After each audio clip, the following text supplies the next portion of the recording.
nuevo amanecer para la hermandad del Señor traerá.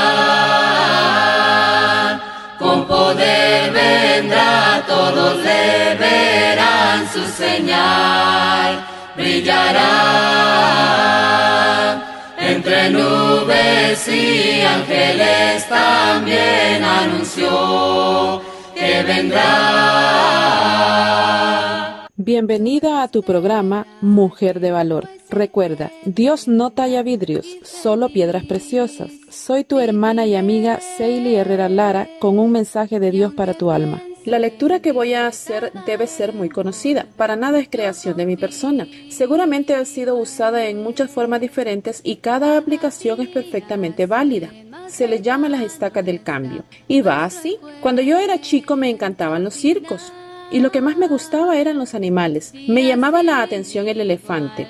Durante la función, la enorme bestia hacía despliegue de su peso, tamaño y fuerza descomunal. Pero después de su actuación y hasta un rato antes de volver al escenario, el elefante quedaba sujeto solamente por una cadena que aprisionaba una de sus patas a una pequeña estaca clavada en el suelo. Sin embargo, la estaca era solo un minúsculo pedazo de madera apenas enterrado unos centímetros en la tierra. Y aunque la cadena era gruesa y poderosa, me parecía obvio que ese animal capaz de arrancar un árbol de cuajo con su propia fuerza podría con facilidad arrancar la estaca y huir. El misterio es evidente. ¿Qué lo mantiene retenido? ¿Por qué no huye? La respuesta para mí parece ser que el elefante de circo no escapa porque ha estado atado a una estaca parecida desde que era muy pequeño. Cerré los ojos y me imaginé al elefantito recién nacido sujeto a la estaca. Estoy segura de que en aquel momento lloró, empujó, tiró y sudó tratando de soltarse. Y a pesar de todo su esfuerzo no pudo. La estaca era ciertamente muy fuerte para él. Juraría que se durmió agotado y que al día siguiente volvió a probar, y también al otro y al que le seguía. Hasta que un día, un terrible día para su historia, el animal aceptó su impotencia y se resignó a su destino. Este elefante enorme y poderoso que vemos en el circo no escapa porque el pobre cree que no puede.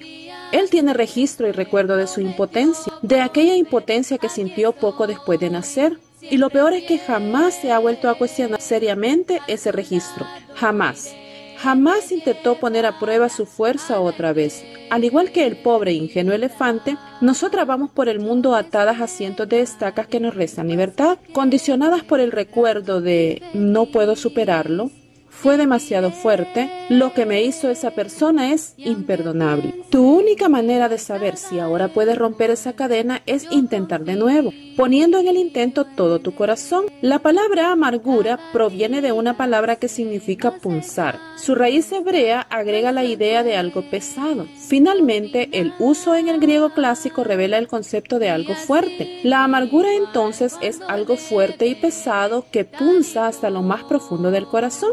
En palabras más claras digamos, ¿qué cosa es la amargura? Amargura es igual a aflicción. Aflicción implica adversidad, angustia, calamidad, dolor, padecimiento, mal, miseria, quebrantamiento, sufrimiento y tribulación. Nos llevaría un tiempo considerable el estudiar estas palabras una por una, y estoy segura que aunque sea una idea somera tenemos de ellas, y ciertamente agradables no son. Ni su significado, ni mucho menos el estar viviendo bajo alguna de ellas. Veamos únicamente que amargar es tener un sabor parecido al de la hiel, la bilis, el alciba, es dar un sabor desagradable. Cuando empecé mi amor por la cocina tenía 16 años. Me compré unos pescados para preparar una deliciosa sopa. Me los dieron ya limpios, o por lo menos eso pensé. Preparé la sopa siguiendo todas las instrucciones de mi abuelita. Cuando ella se acercó a probar el resultado, quedó asustada. Yo no la había probado todavía porque tengo cierto recelo con la comida media cruda. Ella me dijo, no le quitaste la hiel a los pescados. Yo los lavé con sal y limón, pero como en realidad no sabía qué debían tener y qué no, me confié que ya me los habían dado listos. Ni siquiera sabía qué era la hiel. ¿Cómo podría imaginar que era capaz de arruinar una olla de sopa que debía ser para 10 personas? Aún recuerdo ese horrible sabor.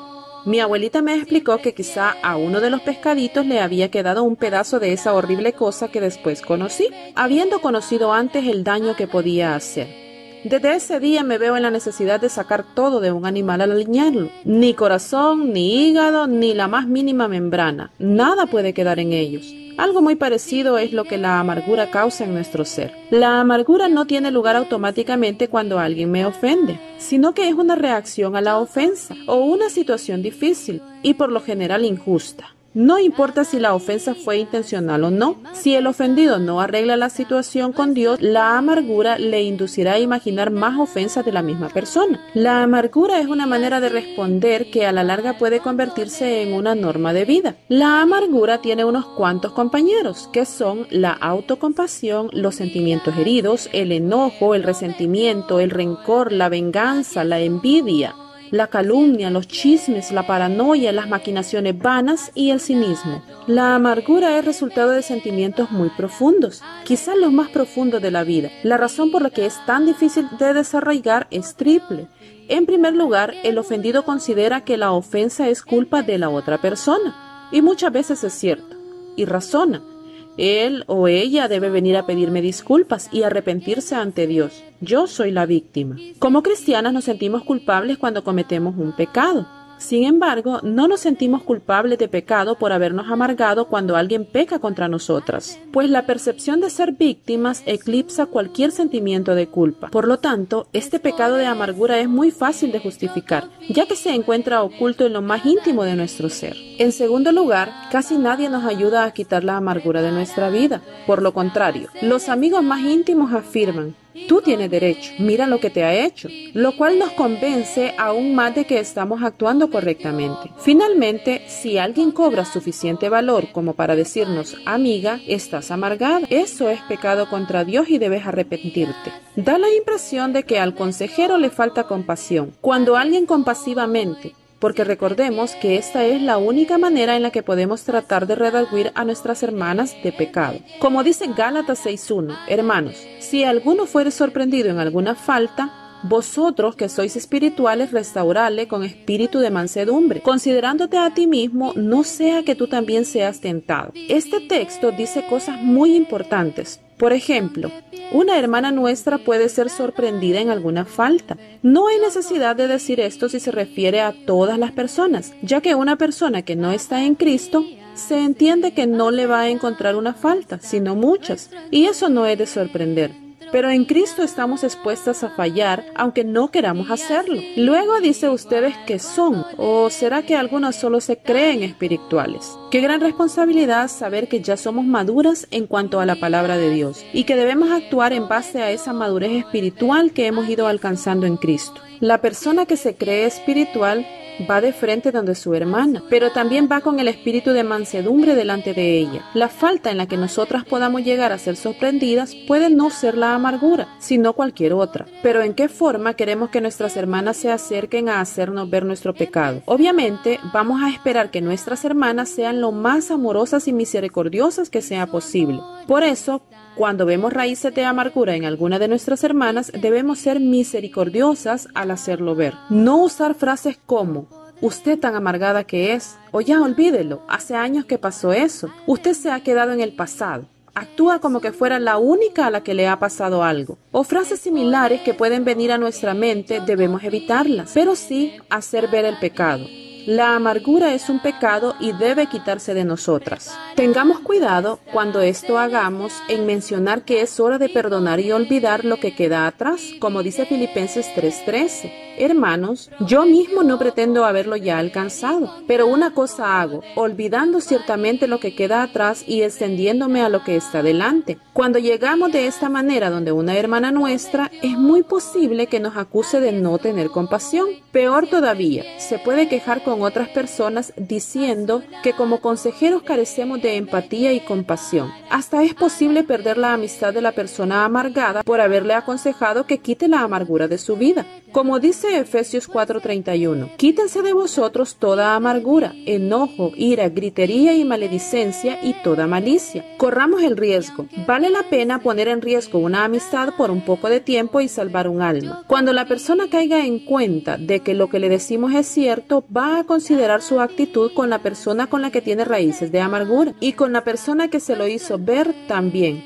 y si no lo hace, nosotras estemos conscientes que hemos hecho lo correcto. Y esto es lo que vale delante de Dios. Por regla general, nos amargamos por las personas más cercanas a nosotros. Por supuesto, es una locura amargarme por algo que dijo alguien lejano a mí en espacio y en tiempo, aunque habemos quienes somos capaces de hacerlo. Lo normal es que sean las cosas que dicen las personas que nos importan las que nos afectan.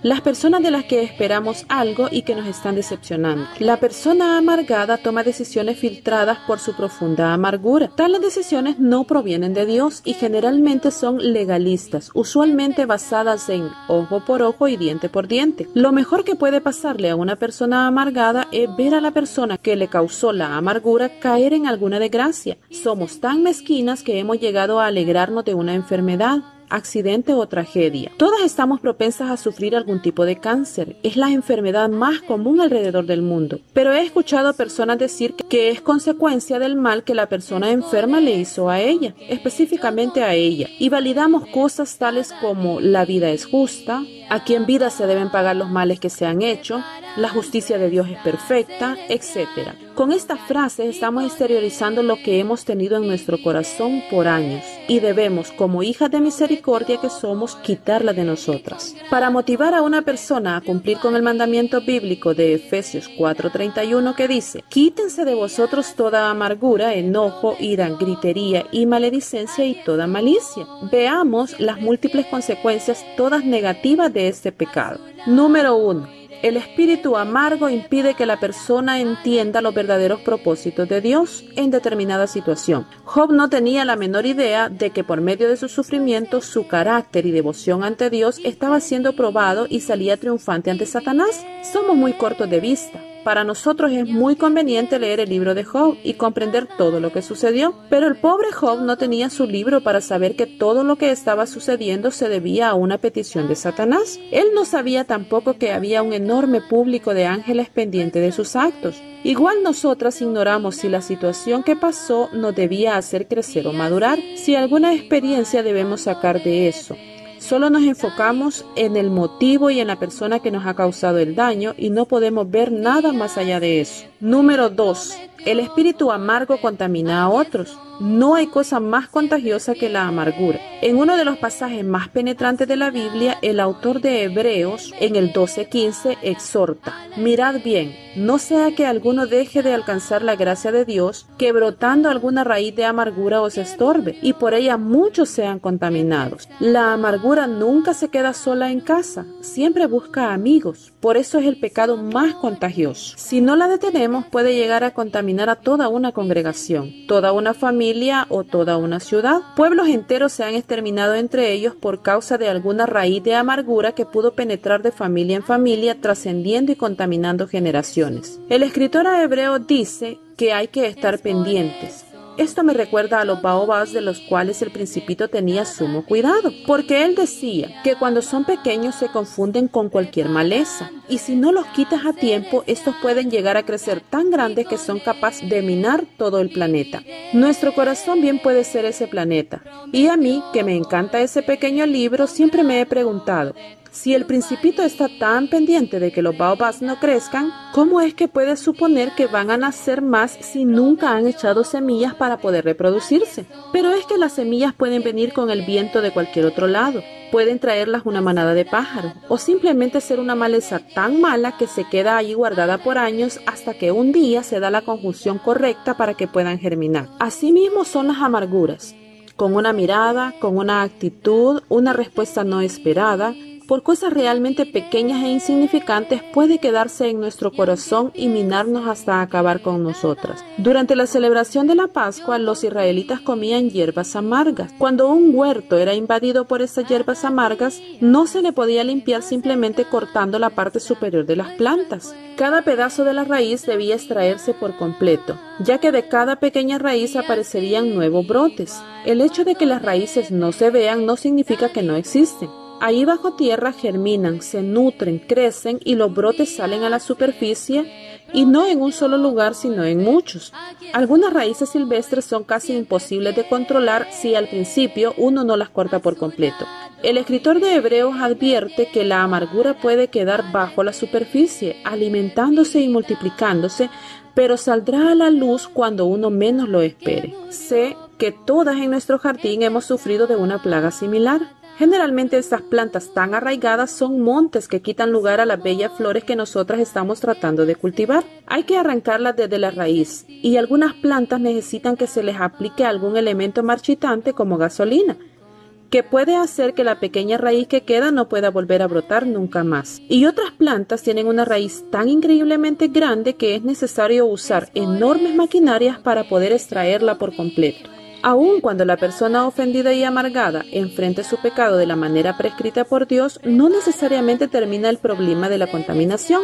Los compañeros han tomado sobre sí la ofensa y posiblemente se irriten con su amigo cuando ya no esté amargado. ¿Cómo es posible que olvides y hagas como si nada ha pasado? ¿Cómo lo puedes perdonar? ¿Que no tienes orgullo? Son algunas de las frases que solemos escuchar de las personas que han sido contagiadas con una situación de amargura. Número 3. El espíritu de amargura hace que la persona pierda perspectiva. Nótese la condición del salmista cuando estaba amargado, en Salmos 78, 21 y 22. Se llenó de amargura mi alma y en mi corazón sentía punzadas. Tan torpe era yo que no entendía. Era como una bestia delante de ti. La persona amargada toma decisiones filtradas por su profunda amargura.